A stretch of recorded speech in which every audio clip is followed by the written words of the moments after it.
November 8, 1942, Richmond, California. Kaiser Shipyard No. 2. The graveyard shift horn blares across the sprawling industrial complex at 11:47 p.m. Within seconds, 3,000 men and women flood through the gates, lunch pails in hand, welding masks tucked under arms. The air tastes of salt water, diesel fumes, and molten steel. Floodlights blaze down on 7 massive building ways where skeletal hulls rise against the night sky like the ribcages of iron giants. This is Henry Kaiser's empire, a factory that doesn't build ships the old way. It builds them the American way. Fast. Impossibly fast. Foreman James Strong checks his stopwatch as he strides toward building way No. 1. The keel plates are already being lowered into position by a 150-ton gantry crane that groans and shudders under the weight. Sparks shower down like orange rain as welders ignite their torches along the assembly line. Strong has been given an order that sounds like madness. Build a complete Liberty ship, bow to stern, in under 5 days. Not 5 weeks, not 5 months. The Liberty ship program is already breaking records. These 441-foot cargo vessels are being mass-produced using prefabricated sections, like assembling a giant steel puzzle. But what Kaiser is attempting tonight goes beyond mass production. It's a declaration, a middle finger to Adolf Hitler himself, who sneered that American industry was too soft, too slow, too democratic to match the industrial might of the Third Reich. Strong watches as the first hull section, weighing 60 tons, settles into place with a metallic thunder that echoes across San Francisco Bay. Riveters descend on it immediately, their pneumatic guns hammering in a deafening staccato rhythm. There is no hesitation, no wasted motion. Every worker knows their role in this audacious experiment. They've practiced the choreography for weeks. The clock reads midnight. 96 hours until the impossible deadline. The stopwatch starts now. November 9th, 1942. The sun rises over Richmond to reveal a scene that looks less like traditional shipbuilding and more like orchestrated chaos. Building way No. 1 is now swarming with over 500 workers simultaneously attacking different sections of what will become the SS Robert E. Peary. This isn't how ships have been built for centuries. There are no patient craftsmen hand-fitting each plate, no careful measurements taken over weeks. This is industrial warfare. Overhead, crane operator Betty Reed maneuvers a prefabricated deckhouse section that was welded together 2 miles away in the subassembly yard. The 12-ton structure swings through the air with surprising grace as Reed's hands work the controls with the precision of a concert pianist. Below, her husband Tom is part of the welding crew waiting to fuse it into place. They're one of 300 married couples working this shift, proof that Kaiser's desperate recruitment drive has transformed American shipbuilding into a family affair. The prefabrication system is Henry Kaiser's stroke of genius, borrowed from automobile manufacturing and scaled up to nautical proportions. While the keel is being laid, other sections are being built in parallel across the sprawling yard. Bulkheads, mount deck sections, all cut, shaped, and partially welded before they ever reach the building way. It's the difference between building a house brick by brick versus snapping together pre-made walls.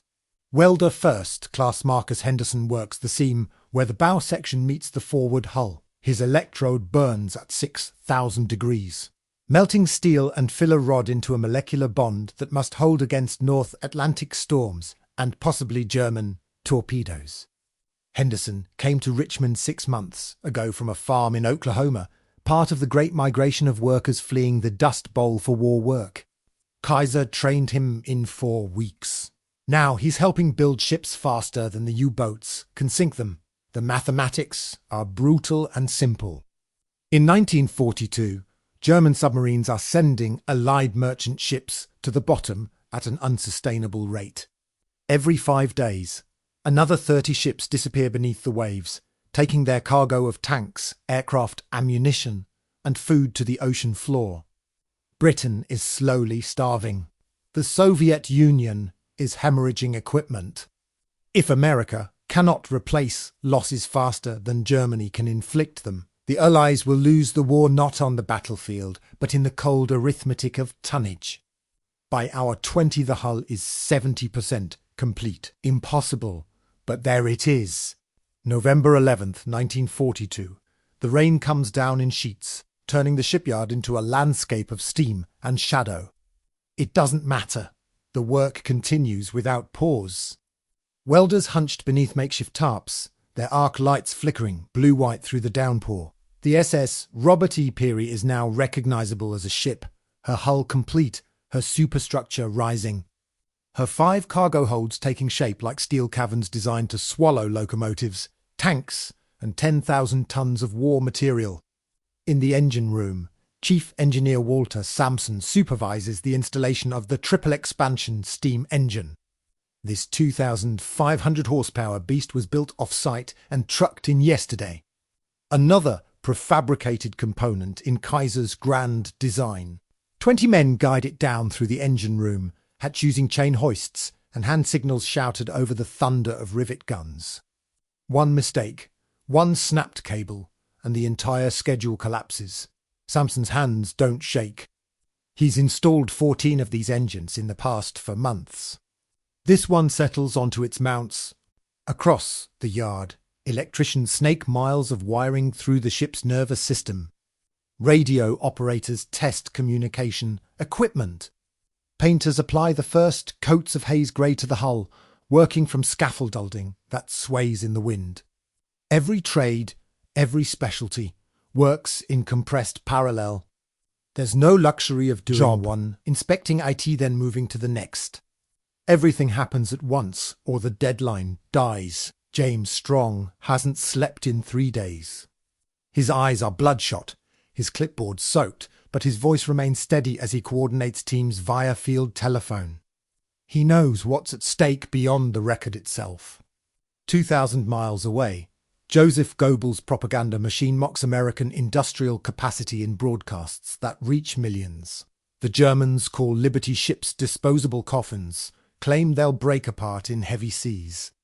Insist that democratic capitalism cannot match fascist efficiency. This ship is the answer. Not a speech or a manifesto, but 11,000 tons of welded steel that will sail in 4 days. The propeller shaft is installed. The rudder is hung. Steam lines are pressurized and tested. Lifeboats are swung into their davits. The ship is becoming real, transforming from blueprint to battle-ready vessel at a pace that defies every maritime tradition. Final inspections begin. Coast Guard certifiers swarm through compartments with checklists, testing watertight doors, checking welds, verifying that this speed-built vessel meets the same standards as ships built over months. They find minor defects, fixable problems, nothing fatal. The miracle is holding together. November 12th, 1942, the crowd begins gathering at dawn. Workers from other shifts, their families, reporters with cameras and notebooks, Navy brass in dress uniforms. Even Henry Kaiser himself arrives, the 59-year-old industrialist who bet his reputation on reinventing an industry. They line the edges of Building Way No. 1 as the final work proceeds. Painters race to complete the hull markings. Riggers check the launch cradle one last time. The SS Robert E. Peary sits poised at the top of the slipway, ready to meet the water for the first time. James Strong signs the final inspection certificate. His hand trembles slightly as he writes the date and time. 95 hours, 32 minutes from keel laying to completion. They've beaten the deadline with 28 minutes to spare. Captain Albert E. Jones stands on the bridge of his new command, a ship that didn't exist 4 days ago. He runs his hand along the helm, testing the wheel's resistance. Everything feels solid. The engine room reports ready. The anchor crew reports ready. Jones has commanded merchant vessels for 20 years, and he's never seen anything like this. In the old days, a ship was a craftsman's masterpiece, built over 8 to 10 months by men who knew every rivet. This vessel was assembled like a rifle, mass-produced with interchangeable parts. But as he looks down at the deck, at the welder's beads running straight and true, at the careful attention paid despite the insane schedule, he realizes something profound. This is craftsmanship too, just a different kind. American craftsmanship. Speed as quality. The launch ceremony is brief. A Navy chaplain offers a blessing. Kaiser's daughter-in-law christens the ship, swinging the champagne bottle against the bow. It shatters with a satisfying crack, foam streaming down the grey steel. Then the moment everyone has waited for. The air horn sounds. Hydraulic triggers release the launch cradle. For a heartbeat, nothing happens. Then gravity takes over. The SS Robert E. Peary begins her slide down the greased ways. Slowly at first, then faster, gaining momentum as 11,000 tons of steel accelerates towards San Francisco Bay. The noise is like an earthquake. A grinding roar that drowns out the cheering crowd. Workers throw their hard hats in the air. Welders embrace. Betty and Tom Reed stand together, watching their work hit the water.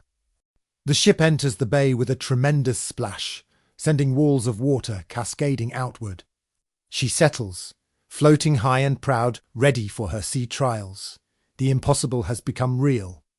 4 days and 15 hours, start to finish, the fastest ship ever built in human history. Within weeks, newsreels carry the story to theatres across America and around the world.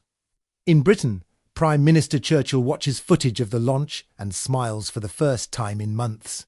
In Moscow, Stalin receives reports of American production capacity and revises his strategic calculations. And in Berlin, the propaganda ministry Gardenly, conspicuously quiet about American industrial weakness. The SS Robert E. Peary will sail for 17 years, surviving the war, carrying cargo across every ocean. Proof that democracy's supposed inefficiency was actually its greatest weapon. During the war, Kaiser's yards will build ships faster than new boats can sink them, turning the tide through sheer industrial audacity. They'll launch 1,490 Liberty ships total, averaging one every 5 days, but none faster than the Peary. The ship, built in 96 hours, became more than a vessel. It became a message, welded in steel and fired across the Atlantic. A message that said, "We can outbuild you, we can outwork you, and we will bury you in the weight of our production." The shipyard that refused to sleep had changed the course of the war.